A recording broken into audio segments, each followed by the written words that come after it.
If you tense up the moment life finally gets quiet, it's like your brain starts searching for something to fix and rest feels uncomfortable. It feels like a waste of time. Or a memory comes to you that makes you feel crappy again. It's not you. It's your nervous system that has practiced survival way more than safety. Stay with me for the next few minutes because I'm going to show you exactly why this happens, what's going on in your brain and body, why you can't relax, and we're going to do a short practice that's going to help your body finally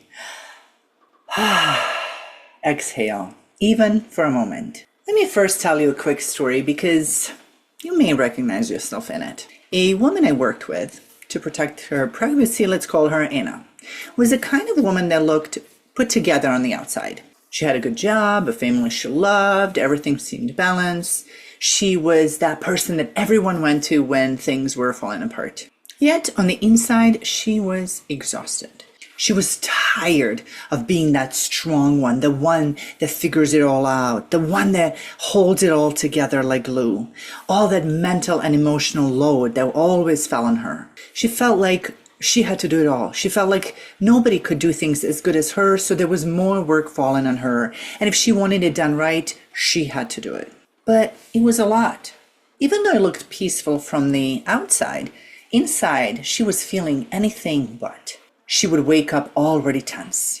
Her mind would start racing before she even opened her eyes. The whole to-do list, planning, preparing, anticipating, trying to stay 2 steps ahead of everything. She'd get up, move through the day on autopilot, doing what needed to be done. She would be smiling as she's supposed to, being the strong one for everyone else. But underneath all that calm exterior, her chest was getting tighter. Her shoulders were going further and further up. Her mind never stopped scanning for the next problem and the next what could go wrong.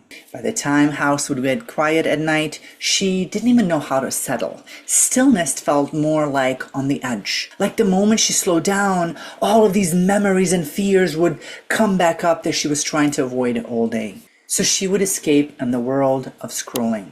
She would scroll for hours, not even knowing just how damaging that lack of sleep was. But it's not like she was sleeping well. She managed to do the best she could, but she was waking up in anxiety throughout the night. She was waking up in cold sweat at times, and if she was waking up in the middle of the night, she would have a real hard time going back to sleep. By the time she came to me, she said something I'll never forget. She said, "Every time life slows down, my brain finds a memory that makes me freak out all over again. Why can't I just be happy? Why can't I enjoy life like everyone else?" She truly believed that there was something wrong with her. What Anna didn't realize is that her body wasn't malfunctioning. It was doing exactly what it's supposed to do to survive. Because after years of hustling hard, being taught to be nice to everybody, being everything to everyone, saying yes if she has time in her schedule rather than checking in with her energy, learning to ignore her own needs, her body was finally speaking up by falling apart. And if you've ever felt that way too, let me know. And if you've ever felt that way too, let me show you exactly what was happening inside Anna's system, because it's probably happening inside yours. Let's start with Anna's brain. Anna's amygdala, the danger detection center, was firing for years. It's like not even having the off switch anymore. So the moment she sat down, the brain would whisper, "Hey, this is not okay. Something must be going wrong. Why are you so quiet? We need to be worried about stuff. This doesn't feel safe." Her prefrontal cortex, the calm, logical part of our brain that helps us make decisions and solve problems, pretty critical part of our brain, went quiet. When we freak out, that part of our brain goes to sleep, so to speak. And this is why she couldn't just think her way into calm. And if you've tried that too, now you know why. Now, what was happening inside Anna's body? Physically, her shoulders were staying up, her traps were tight, her chest was tightening, her jaw was locking in. And not because there was anything so stressful in the moment, it's because her body was memorizing stress. It's done it for so long, every single day, every moment of every day, that it didn't know any different. It didn't know how to relax. And her body thought that by staying in this stress mode, it was preparing to what if something bad happens. So she had to play it all out, and her body had to feel it all out to stay prepared, just in case. Inside the cells of Anna's body, there was something else going on.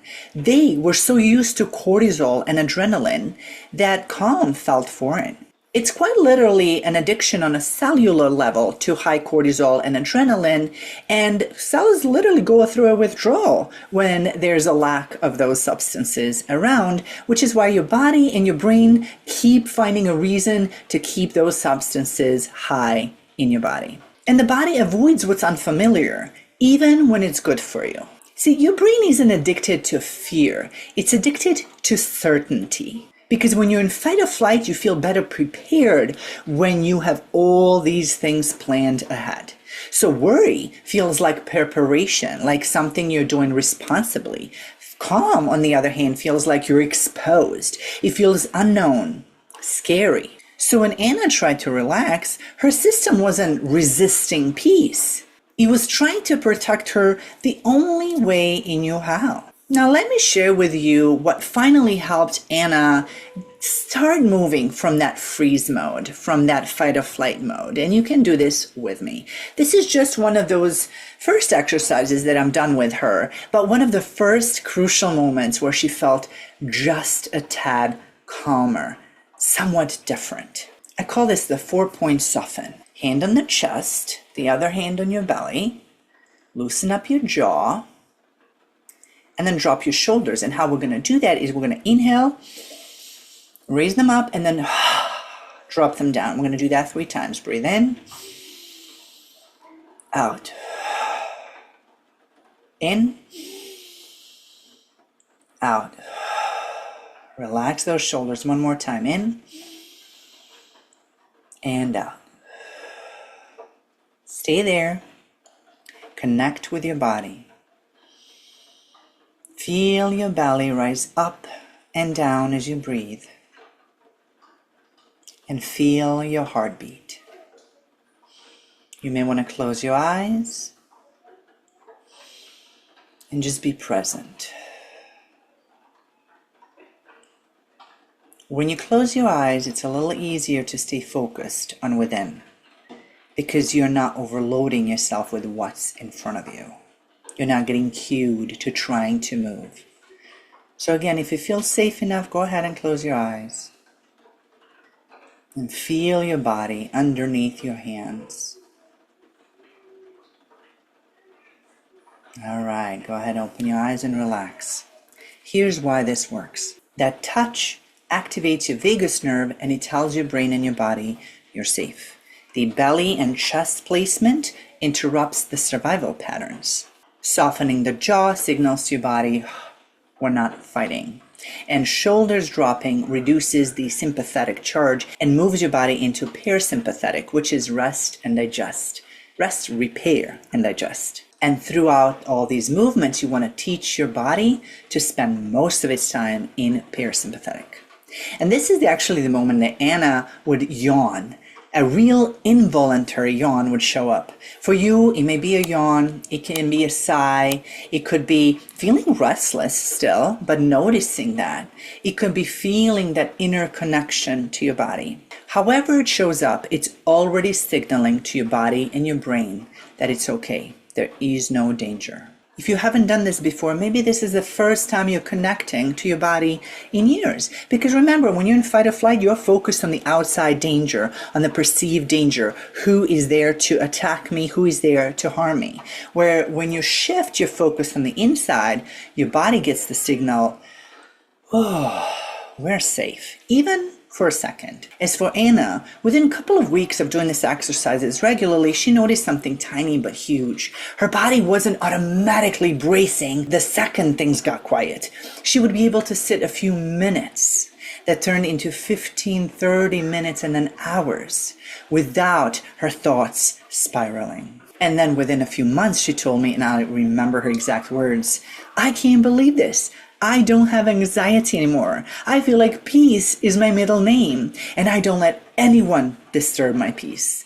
And I remember this because it was almost the same exact thought that I had years before that when I created peace in my life. That's what happens when your nervous system learns to experience safety. Now, of course, this wasn't the only practice that were applied with Anna, but it was one of the first ones, and this is why I wanted to share it with you. If you want to shift further, here's a few questions you want to ask yourself and journal on. And if journaling is making your brain think where, how, when, just leave it in the comments below. Question 1, where does your body brace itself the fastest? In other words, where do you feel that stress right away? 2, what emotion shows up right before you tense up?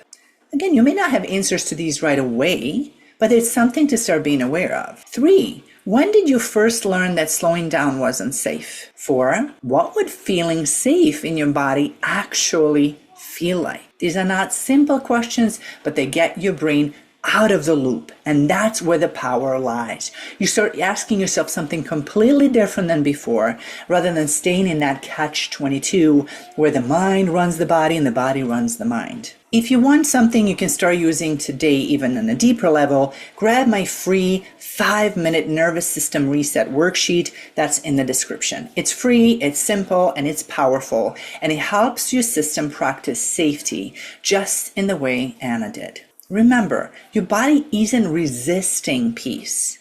It just needs to remember how to.